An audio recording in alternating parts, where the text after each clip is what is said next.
Hi అండి, అందరికీ నమస్కారం. ఈ వీడియో చూసే ముందు జై శ్రీకృష్ణ అనే కామెంట్ అయితే చేయండి.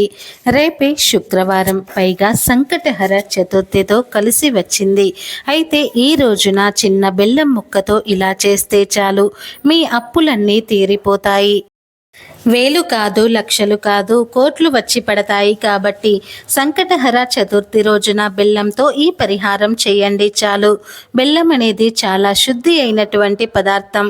బెల్లంతో చేసినటువంటి పరిహారాలు అయినా అద్భుతమైన ఫలితాలు అనేటివి వస్తాయి. కాబట్టి ఈ సంకటహర చతుర్థి అనేది మంచి రోజు. ఈ రోజుతో కలిసి వచ్చింది కనుక అందరూ బెల్లంతో ఈ పరిహారం చేయండి. ఈ సంకష్టహర చతుర్థి విఘ్నేశ్వరుడికి ఎంతో ఇష్టమైనటువంటి రోజు. బెల్లం అన్న వినాయకుడికి ఎంతో ఇష్టము కనుక ఈ బెల్లం పరిహారం చేయండి. 100% అయితే ఫలితాలు వస్తాయి. ధన ద్వారాలు తెరుచుకొని 4 వైపుల నుండి ధనం దోసుకు వస్తుంది. మీకు ఉండే ధన సమస్యలు అన్నీ కూడా తొలగిపోతాయి. చాలా అద్భుతమైన ఫలితాలు వస్తాయి. మరి ఇంతకీ ఈ సంకష్టహర చతుర్థి రోజున బెల్లంతో ఏం చేయాలి అనే విషయాన్ని ఇప్పుడు మనం ఈ వీడియోలో వివరంగా తెలుసుకుందాం. అంతకన్నా ముందు ఈ వీడియోకి ఒక చిన్న లైక్ చేయండి. అలాగే మా ఛానల్ని కూడా సబ్స్క్రైబ్ చేసుకొని మాకు సపోర్ట్ చేయండి. ఎందుకంటే మీ సపోర్ట్ అనేది మాకు ఎంతో ఎంకరేజింగ్గా ఉంటుంది.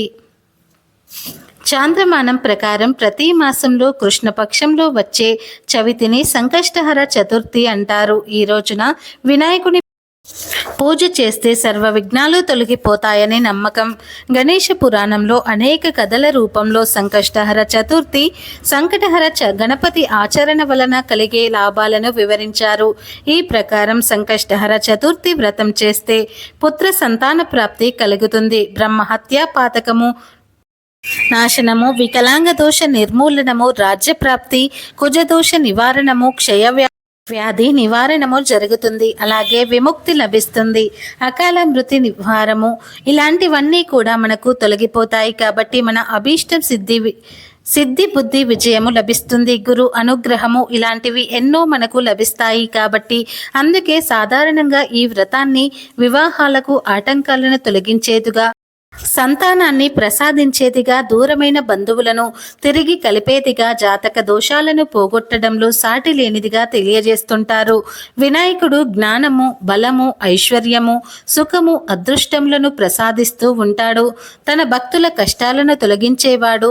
పిల్లల పురోగతిని కోరుకునేవారు. సంకష్టహర చతుర్థి రోజున గణేశుని ఆలయానికి వెళ్ళి పిల్లలు, ముఖ్యంగా ఆడపిల్లల చేతితో నువ్వులను దానం చేయించండి. ఇలా చేస్తే గణపతి యొక్క అనుగ్రహం మీకు కలుగుతుంది. మీ జీవితంలో పురోగతి లభిస్తుంది. కుటుంబంలో ఆనందము, శాంతితో పాటు సంపదను పెరగాలని కోరుకునేవారు ఈ సంకష్టహర చతుర్థి రోజున వినాయకుడికి వెండి గిన్నెలో జాజికాయ, లవంగము, తమలపాకును సమర్పించండి. ఈ సంకష్టహర చతుర్థి రోజున పూజా సమయంలో గణేశుడికి నెయ్యి దీపం వెలిగించాలి. నెయ్యి దీపం వలన గణేశునికి అనుగ్రహంతో ఐశ్వర్యము, సంతోషము కలుగుతుంది.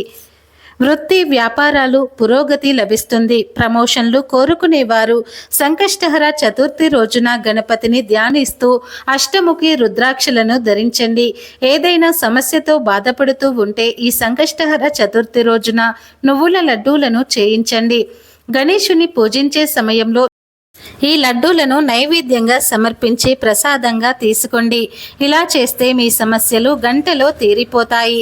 అప్పుల ఊబిలో చిక్కుకొని ఉన్న, ఆర్థిక పరిస్థితి మరియు దారుణంగా ఉన్న ఈ సంకష్టహర చతుర్థి రోజున మీ పూజా సమయంలో రుణ విమోచన గణేశుని స్తోత్రాన్ని పఠించండి.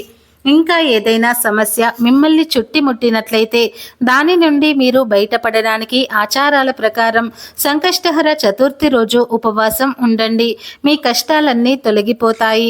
ఎవరైతే కష్టాలు, కన్నీళ్లతో సతమతమైపోతూ ఉన్నారో వారు చక్కగా ఈ సంకష్టహర చతుర్థి రోజున రాత్రి 7 గంటల నుండి 10 గంటల మధ్యలో చక్కగా ఒక గిన్నెలో కానీ గ్లాసులో కానీ శుద్ధమైన నీటిని తీసుకోండి. అంటే మీరు త్రాగే నీరు ఉంటుంది కదండి, ఆ నీటిని తీసుకొని ఆ నీటిలో కొంచెం 1/2 స్పూన్ అంతా గల్లలుప్పును వేయండి. గల్లలుప్పుకు చెడును తొలగించే శక్తి ఉందని విషయం అందరికీ తెలిసిందే. అయితే గల్లులుప్పుతో ఎటువంటి పరిహారాలు చేసినా అద్భుతమైన ఫలితాలు వస్తాయి కాబట్టి గల్లునుప్పును వేయండి. ఆ తర్వాత నీటిలోనే 3 తులసి ఆకులను తెచ్చి చేతితో నలిపి నీటిలో కలపండి. ఇలా కలపడం వలన ఆ నీటికి మరింత శక్తి, విపరీతమైన శక్తులు వస్తాయి. ఆ తర్వాత మీ కుడి చేతిని మూతలాగా పెట్టి ఓం శాంతి ఓం శాంతి అనే మంత్రాన్ని జపించండి. అలా చేసిన తర్వాత ఈ నీటిని తీసుకుని వెళ్ళి మీ ఇంటి బయటకు వచ్చి చిలకరించండి. అలా చల్లేటప్పుడు మీకు ఉన్నటువంటి సంకల్పం చెప్పుకోండి.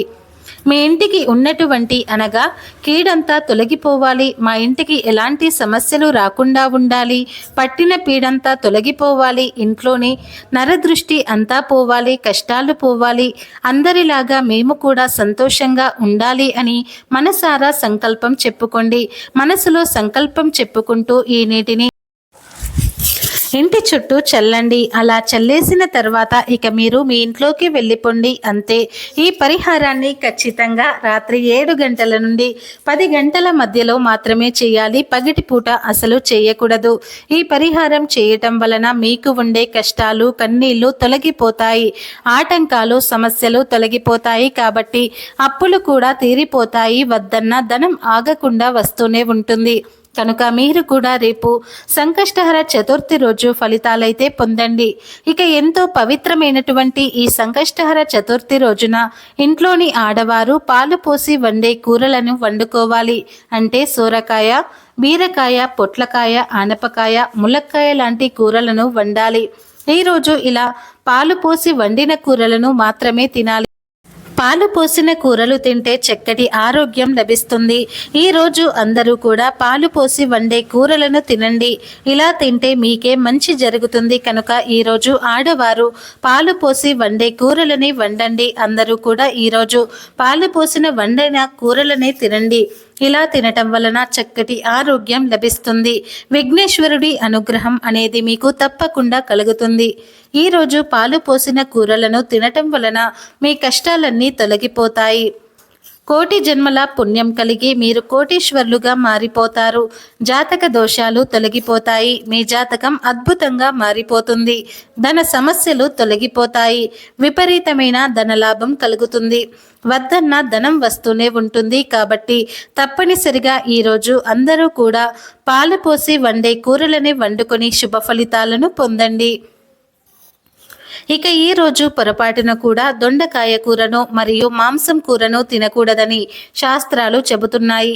ఈ కూరల రూపంలోనే కాదు, ఏ రూపంలోనూ కూడా ఈరోజు దొండకాయను కానీ నాన్ వెజ్ను కానీ తినవద్దు. కాదని తింటే బుద్ధి మందగిస్తుంది, తెలివితేటలు తగ్గిపోతాయి, లేనిపోని కష్టాలు వస్తాయి, ఐశ్వర్యమంతా హరించుకుపోతుంది. కనుక ఈరోజు ఎవరు కూడా ఈ కూరలను తినవద్దు. కనుక అందరూ కూడా ఈ సంకష్టహర చతుర్థి రోజు ఈ ఆహార నియమాలను పాటించి శుభ ఫలితాలను పొందండి. అలాగే ఈరోజు రాత్రి చంద్రుడు వచ్చిన తర్వాత ఆ వెలుగులో పాలల్లో బెల్లం వేసి పెట్టండి. కొంత సమయం తర్వాత ఆ పాలను తీసి తాగండి. ఇలా సంకష్టహర చతుర్థి రోజు రాత్రి సమయంలో పాలతో ఇలా చేసి తాగితే సకల ఐశ్వర్యాలు సిద్ధిస్తాయి. చక్కటి ఆరోగ్యం లభిస్తుంది. విఘ్నేశ్వరుని అనుగ్రహం కలుగుతుంది. ఇలాంటి అద్భుతమైన రోజున ఎవరైతే ఆర్థిక సమస్యలతో ఇబ్బంది పడుతున్నారో వాళ్ళు ఈ రోజు ఉదయం లేచి శుభ్రంగా స్నానం చేసుకుని గరికతో గణేశుణ్ణి పూజించుకోండి. రాత్రి నిద్రపోయే ముందు ఈ గరికను తీసి తల దిండు కింద పెట్టుకొని పడుకోవాలి. ఇలా చేస్తే మీకు ఉన్నటువంటి సమస్యలన్నీ తీరిపోతాయి. మీకు లక్ష్మీ కటాక్షం కలుగుతుంది. కావున మీరు కూడా ఈ సంకష్టహర చతుర్థి రోజున గరికతో చిన్న పరిహారం పాటించి లక్ష్మీ కటాక్షాన్ని, గణపతి అనుగ్రహాన్ని పొంది సంతోషంగా జీవించండి. ఈ సంకష్టహర చతుర్థి రోజున బెల్లంతో ఒక చిన్న పరిహారాన్ని చేయండి. ఇలా చేస్తే మీకు ఉండే అప్పులన్నీ తీరిపోతాయి. వేలు కాదు, లక్షలు కోట్లు వచ్చే మార్గాలు తెలుస్తాయి. ఎంత పెద్ద అప్పులు ఉన్నా తీరిపోతాయి. ఎందుకంటే బెల్లానికి అప్పులను తీర్చే శక్తి ఉంటుంది. బెల్లంతో అప్పులను తీర్చుకోవచ్చు. బెల్లం ధనాన్ని ఆకర్షిస్తుంది, మన కష్టాలను తీరుస్తుంది. లక్ష్మీదేవికి తీపి పదార్థాలు అంటే ఇష్టం కాబట్టి బెల్లం ఎక్కువగా స్వీట్ల తయారీలో ఉపయోగిస్తూ ఉంటారు. కానీ బెల్లం ఒక వ్యక్తి జీవితాన్ని తీపితో నింపుతుందనే విషయం అందరికీ తెలియదు.